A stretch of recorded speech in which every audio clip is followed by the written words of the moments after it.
Kinsa man sa Santa Maria na ito, natong mga Kristohanon.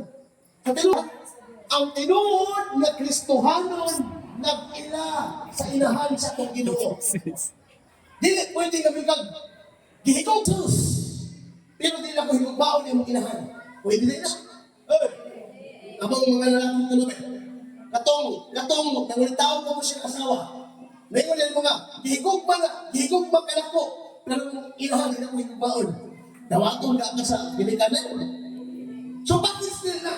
Kung mahigugma ka ng Jesus, higugbaon ko na ba iyang inahan. Wala mga ison, diskutanon. Kung sa mga pag-BBI ka ng mga dili Katoliko, kung itaw ka ng itawag na ito, Bible Exposition Rally, kaya naman, mutuwag na sa mga pamutano at asosasyon sa mga dili Katoliko. Nga kanuna na lang gina-BBI sa itong pagtuong Katoliko. Wala ka ng Katoliko kung mag-BBI, pito-pito mga tao sa likong makatubang. Tinuod kayo. Kagoy ng imon. Maglipong gani. Na isa ka Katoliko, diingnan nga. Nganong naamang birhen sa bigla. Nakalawag mo, BBI mo sa mga Katoliko na, sakay ka Piertres sa Cebu. Pag sakay ka Piertres, padulong ka sa Upul Lapu-Lapu, sakay ka Kiribot. Pagdagsan mo nga po sa Upul Lapu-Lapu, makikita na yung pinaka kasimbahan ito sa Upul Lapu-Lapu, Cebu, na itong parokya, built-in sa Rigla. Inoon eh. Nga, may yun ang mga Katoliko. Kung sana yung Maria, girigla. Inoon eh. Yung Katoliko sa akin, tinukod yung kapastor. So, tinukod yung kasulti, kini mga dili Katoliko, pag dili na nauto ng doktrina sa Katoliko, dili ni kakabig ng Katoliko. Kini mga dili Katoliko, pag dili ni siya magdaot sa pagtuong Katoliko, dili na dauto ng pagtuong Katoliko, dili siya kakabig ng Katoliko. Tinukod yung kasulti. Amen. Anong always ang takiyo ng Katoliko? Pero sa ligla, sa nanging mali, regla. Anong tinukod yung kasulti? Ang pulong regla, gikan sa Spanish word na reglamento, na ang bot pasagot, rule of the Blessed Virgin Mary. Ang rule ni Santa Maria ba? O sabi niya ni Santa Maria? Ang rule ni Santa Maria, kung abrigo na ito ang malang kasulatan, kung saan pinag-ulang nito sa Biblia? Genesis 3:15 sa Proto Evangelium, ingon ng Diyos, himuon ko magkaaway ang kaliwat sa babae o ang kaliwat sa bitin. Nakiling may hanap mo dugmo sa ulo sa bitin o ang bitin mo paat siyang tikod. Kaya naman itong bitin, ang bitin, mauto ang yawa. Kita mo yawa pa. Ano yan ang tamad din mo? Sumunod, no? Dili naman na si Eva. Si Eva na pinitinan. Kanang may hana, wala kayo sa Santa Maria. Kaya ang pulong Eva, giilistan ka sa pulong Awe. Kung sa to? Ang pulong Eva, giilistan sa pulong Awe. Ang sa mabasa, Lucas 1:28 sa Latin na Biblia ng Ingon. Ingon ang anghel ng Santa Maria, Ave Maria, Gracia Plena. Masabtan sa abot, masabot, bingon ang anghel, maghimayag ka ba niya?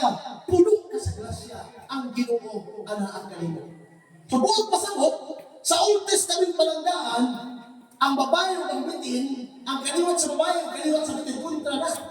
Hello? Kung kaliwat ka sa bitin, kasi kaaway mo. Si Maria.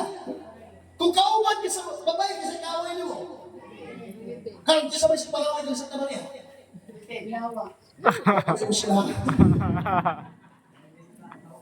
Kapit ang logic pa ng tingod, correct thinking and reasoning. Karon, ang unang libro sa Biblia, Genesis, kontra ang babae ng bitin. Pangutan na, unsa may last book sa Biblia.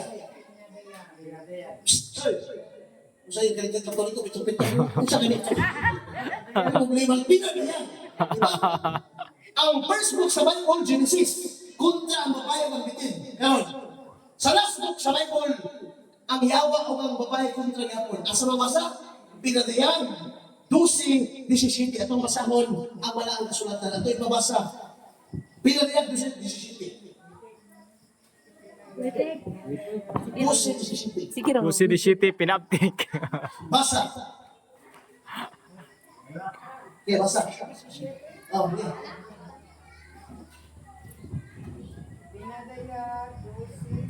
Siyete. Napungot pag-ayo ang dragon na tig-away siya sa tanang kaliwat sa babae o sa tanan na nagtuman sa mga sugo sa Dios o nagmatinumanon sa kamatuturan na ipadayag ni Jesus. Balik ka pagbasa, sister. 17. Napungot pag-ayo ang dragon o nag-away siya sa tanang Babae!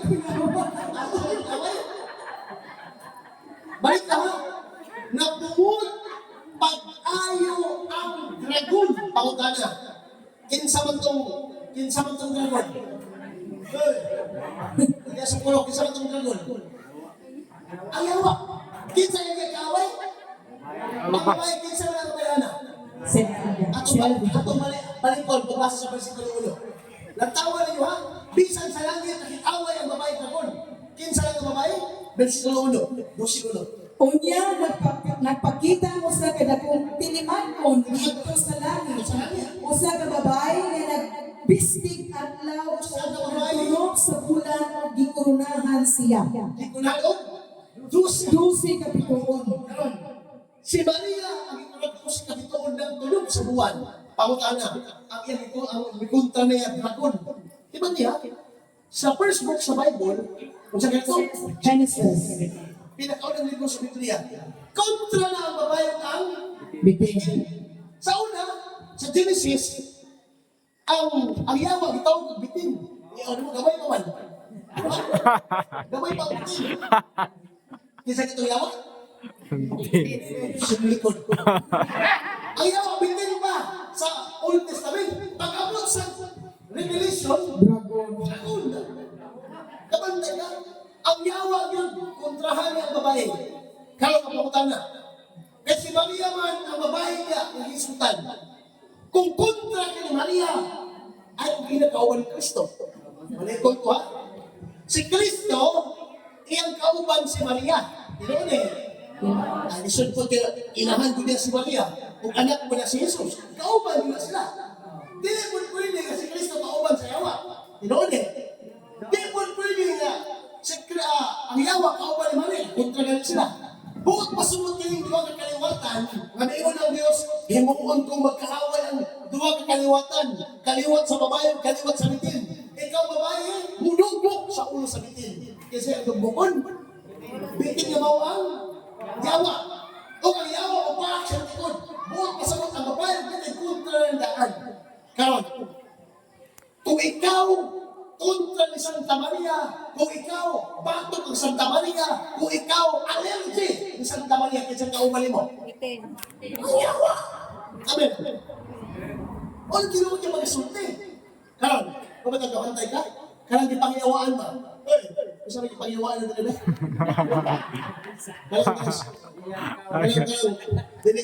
Karang dili sa palihapon na, mayawaan ka naman nun eh.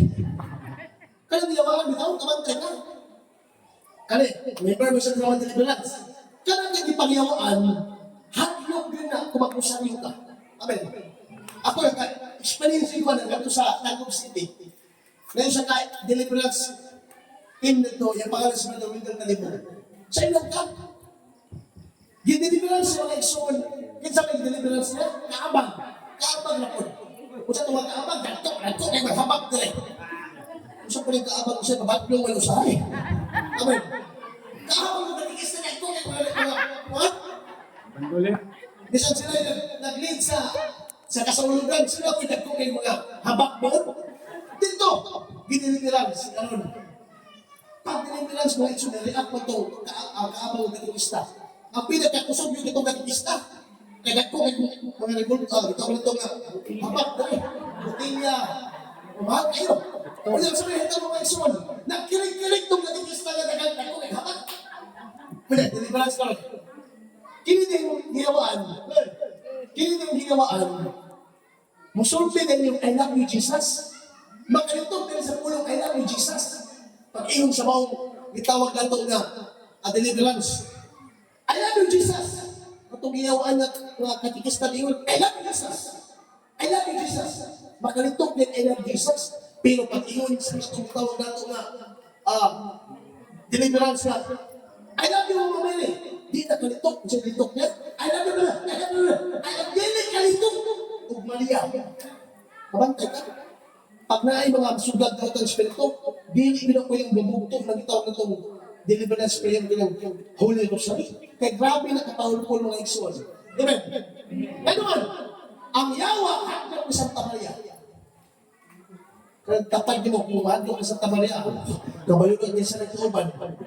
Amen. Ano yung klaro? Klaro na yung sa maraming kasulatan. Dagan pa sila ang mga atake ni Santa Maria. Alam mo, hindi Katoliko, makikita na sa nito itong mga men, Jesus name. Mukha na. Pero, palayo pa, in Jesus name. Pero may order mo, manilayo, sila may nilayo. Wala mo, pagpingon kayo ng mga iksuon. O, mingon pa sila, di, pinutuo ka si Maria, why laing anak? Masangilan pala si Maria, naghagulong anak. Kamantay ka naman di Katoliko. Magpasabasa ang versikulo sa Biblia din isaptun. Ingon si San Pablo sa ikalawang Korinto 1:13. Wala ko laing masulat kaninyo, kundi ang mabasa o masabot. Kung saan daw, nagbabasa, basahon ko niya, sabtun. Kaya mga dili na siya basa-basa ko sa sabot. Ano problema sa ay? Amen. Mabalik sa talita ng kanagdag na liyon rin, kasi basa-basa ko niya, sabot-sabot. Mag-ilong pa maganda sa bimbro sa akin. Ginoon eh. Praison! Ngayon sila, kung sa gamit ng versikulo sa mga Katoliko, ilang itlog, hindi mo ito mga si Maria, wala anak. Sa Katoliko, ang word, nagtuo talaga, kung saan ang anak ni Santa Maria, wala ang atong Ginoong Hesus Kristo. Kung sa gamit nila ng versikulo, ato masaol, Marcos 6:3. Pabantay mo ng versikulo, ha? Marcos, kapitulo 6, versikulo 3. Balik ko ba sa